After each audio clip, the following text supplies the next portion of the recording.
بسم اللہ الرحمن الرحیم۔ میں ہوں عمران ایوب ایڈوکیٹ، اور آج کی اس ویڈیو میں ہم پاکستان میں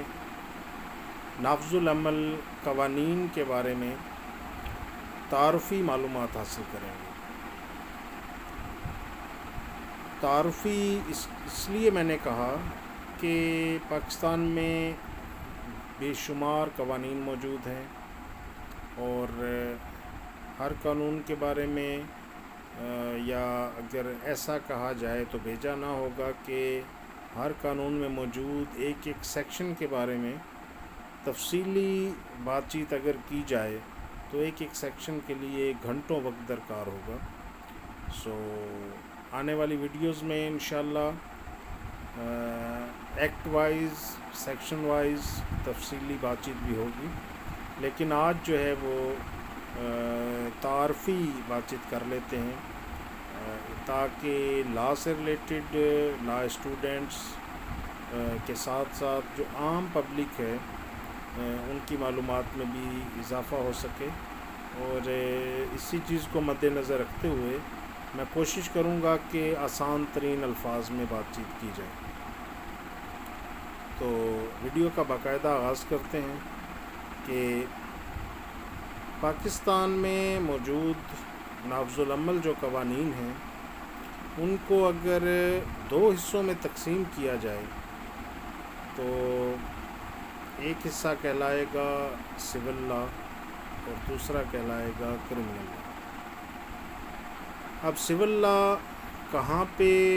سامنے آئے گا، کن چیزوں سے ڈیل کرے گا،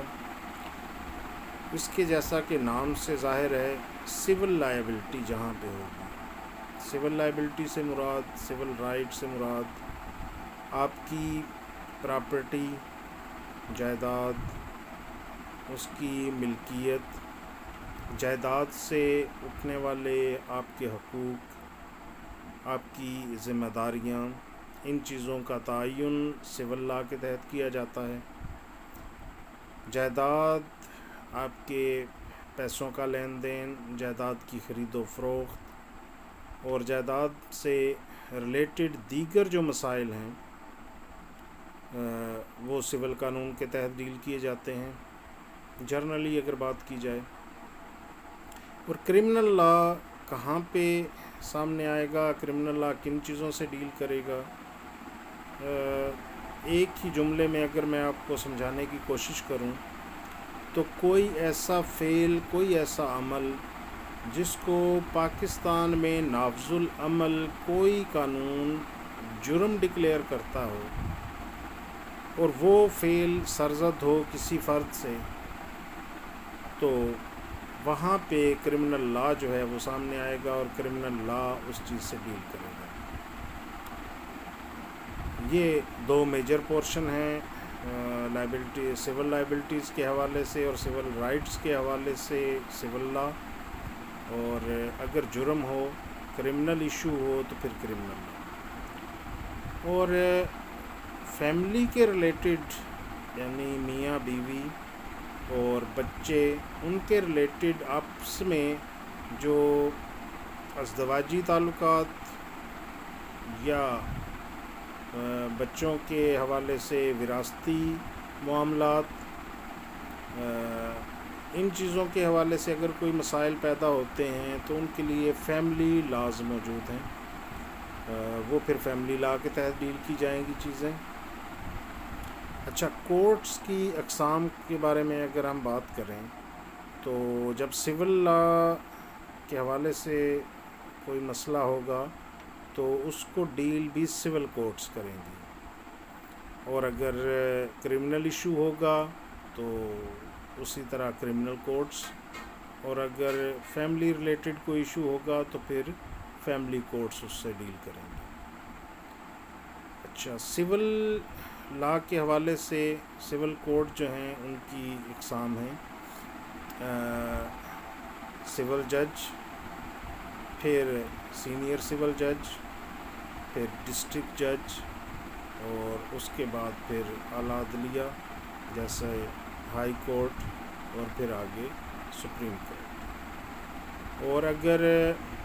کرمنل لا کے حوالے سے ہم بات کرتے ہیں تو جو عدالتوں کی اقسام ہمارے پاس کرمنل لا سے ریلیٹڈ ہیں یا کرمنل کیسز ڈیل کرتی ہیں تو وہ کہلاتی ہے پہلے میجسٹریٹ کی کورٹ، اور اس کے بعد سیشنز کورٹ، اور پھر اسی طرح آگے ہائی کورٹ، اور پھر سپریم کورٹ، جن کے پاس بھی کرمنل کے حوالے سے بھی اختیارات موجود ہوتے ہیں اور سول کے حوالے سے بھی۔ اچھا، بڑی آسان سی بات ہے کہ جو سول جج ہے اور پھر سینئر سول جج، کیا ڈیفرنس ہے دونوں میں، اور سول جج کون سے کیسز ڈیل کریں گے اور سینئر سول جج کون سے کیسز ڈیل کریں گے، اور ڈسٹرکٹ جج کے کیا اختیارات ہوں گے، تو سرسری سی بات اس پہ بھی کر لیتے ہیں۔ جہاں پہ دو لوگوں کے درمیان کسی بھی سول حق کے بارے میں بات ہوگی یا سول لائبلٹی کے بارے میں بات ہوگی، کوئی ایشو بن جاتا ہے اور وہ کیس لے کے آتے ہیں، لیکن گورنمنٹ کے آفیشلز جو ہیں ان کو اگر پارٹی اس میں نہیں بنانا یا ایسی ضرورت پیش نہیں آتی کہ گورنمنٹ کے اداروں سے کسی آفیشلز کو اس میں پارٹی بنایا جائے، تو وہ کیسز جو ہیں وہ سول جج کی عدالت میں داخل کیے جائیں گے۔ اور اگر معاملات ایسے ہیں جس میں گورنمنٹ آفیشلز کو پارٹی بنانا ضروری ہے تو پھر وہ کیسز سینئر سول جج کی عدالت میں داخل کیے جائیں گے۔ مثال کے طور پر اگر آپ کا معاملہ زمین کے لین دین کا ہے تو الٹیمیٹلی اس میں ریونیو سے ریلیٹڈ جو لوگ ہیں، ریونیو ڈپارٹمنٹ سے ریلیٹڈ جو گورنمنٹ آفیشلز ہیں ان کو پارٹی بنایا جائے گا۔ وہ اس لیے ضروری ہوتا ہے کہ کوئی بھی پارٹی جو کورٹ میں سوٹ فائل کرتی ہے وہ اپنا حق مانگنے کے لیے آتی ہے اور وہ بتاتی ہے کہ ہمارا یہ رائٹ ہے جو کہ ہمیں نہیں مل رہا، تو کورٹ سے استدعا کی جاتی ہے کہ ہمیں ہمارا حق دلوایا جائے، اور وہ حق کسی پراپرٹی سے ریلیٹ کر رہا ہوتا ہے، جائیداد سے، تو اس کی اگر پینڈنسی کے درمیان سوٹ فائل ہوتا ہے اور اس سوٹ کی پینڈنسی کے درمیان گورنمنٹ آفیشلز کوئی ٹرانزیکشن آگے اپروو کر دیتے ہیں تو اس سے ایک نئی پیچیدگی پیدا ہو جاتی ہے، تو اس لیے ان کو پارٹی بنانا اس لیے بھی ضروری ہوتا ہے۔ اور دوسری چیز اس لیے بھی ضروری ہوتا ہے کہ فرض کریں کہ آپ ایک زرعی اراضی کے بارے میں کوئی کیس سول کورٹ میں لے کے گئے، اب زرعی اراضی کا ریکارڈ جو ہے وہ متعلقہ مختار کار کی پاس ہوگا، تو اس کو مختار کار سے طلب کروانا اور اس ریکارڈ کی جانچ پڑتال کروانا اس لیے بھی ضروری ہوتا ہے ان کو پارٹی بنانا۔ تو ایسے جو کیسز ہوں گے جن میں گورنمنٹ آفیشلز پارٹی ہوں گے وہ سینئر سول جج کی عدالت میں داخل کیے جائیں گے۔ اور پھر جو سول ججز ہیں ان کی اقسام اس طرح سے بھی ان کا تعین کیا گیا ہے کہ کتنی مالیت جو ہے اس کے کیسز کون سی سول کورٹ سنیں گی، یعنی جو پیسوں کا لین دین ہے یا پراپرٹی کا ہے تو اس کی ویلیو کتنی ہے، اس کی مالیت کتنی ہے، اس مالیت کے حوالے سے بھی سول کورٹوں کی جو جورسڈکشن ہے اس کا تعین کیا جاتا ہے۔ اور یہ بھی ایک پھر آگے وسیع چیپٹر ہے، اس پہ مزید ڈیٹیل سے بات آنے والی ویڈیوز میں انشاءاللہ کی جائے گی۔ آج چونکہ تعارفی ویڈیو ہے تو سرسری سا جائزہ صرف ہم لیں گے۔ اچھا، سینئر سول جج کی عدالت میں اگر ایک سول کیس داخل کیا گیا تو اگر آپ وہ کیس جیت جاتے ہیں تو ادر پارٹی کے پاس یہ ریمیڈی ہوگی کہ وہ اس کے اگینسٹ اپیل جو ہے وہ ڈسٹرکٹ کورٹ میں کر دیں۔ اچھا، اور اپیل کرنے کی جو میعاد ہے وہ ہوتی ہے 30 دن. 30 دن کے اندر اندر آپ نے، اگر آپ اس فیصلے سے مطمئن نہیں ہیں تو آپ 30 دن کے اندر اپیل دائر کر سکتے ہیں. اچھا، اگر اپیل کے اندر جو فیصلہ آتا ہے وہ آپ کے حق میں آتا ہے یا آپ کے اگینسٹ آتا ہے، تو دونوں پارٹیز کے پاس پھر فردر ریمیڈی جو اویلیبل ہے وہ یہ ہے کہ اگر سیکنڈ اپیل بنتی ہے تو پھر آپ اس کی سیکنڈ اپیل ہائی کورٹ میں داخل کر سکتے ہیں، اور اگر سیکنڈ اپیل نہیں بنتی ہے تو پھر سول ریویژن آپ فائل کر سکتے ہیں. اب سول ریویژن کہاں پہ فائل ہوگی اور سول اپیل کہاں پہ فائل ہوگی، اور سیکنڈ اپیل کا کیا دائرہ ہے، کیا اسکوپ ہے، اور کس جگہ پہ سیکنڈ اپیل ہو سکتی ہے، کس جگہ پہ اپیل ہو سکتی ہے، کس جگہ پہ ریویژن فائل کی جائے گی، ان ساروں کے بارے میں بھی ڈیٹیل سے گفتگو آنے والی ویڈیوز میں انشاءاللہ کی جائے گی، اور چیپٹر وائز، سیکشن وائز، اور مختلف سینئر عدالتی جو فیصلہ جات ہیں ان کی روشنی میں اس پہ بات چیت کی جائے گی انشاءاللہ. اسی طرح اگر ہم کرمنل لا کی طرف آتے ہیں تو اگر جرم ہوتا ہے جہاں پہ، تو جرم کی جو پہلی کمپلینٹ ہے وہ پولیس اسٹیشن میں کی جائے گی، اور اس پولیس اسٹیشن میں کی جائے گی جس کی حد کے اندر وہ جرم ہوا. اچھا، یہاں پہ ایک بات بڑی اہم ہے جو آپ کے سمجھنے کی ہے کہ عمومی طور پہ جو میری ذاتی پریکٹس کے دوران چیزیں سامنے آئیں کہ لوگ اگر جرم ہوا تو اس کی ایف آئی آر درج کرانے میں بہت سا ٹائم ضائع کر دیتے ہیں صرف معلومات نہ ہونے کی بنا پر. ایسا نہیں کرنا چاہیے، اس کا فائدہ ہمیشہ ملزمان کو ہوتا ہے. تو کوشش کی جائے کہ اگر خدا نخواستہ آپ کے ساتھ کوئی ایسا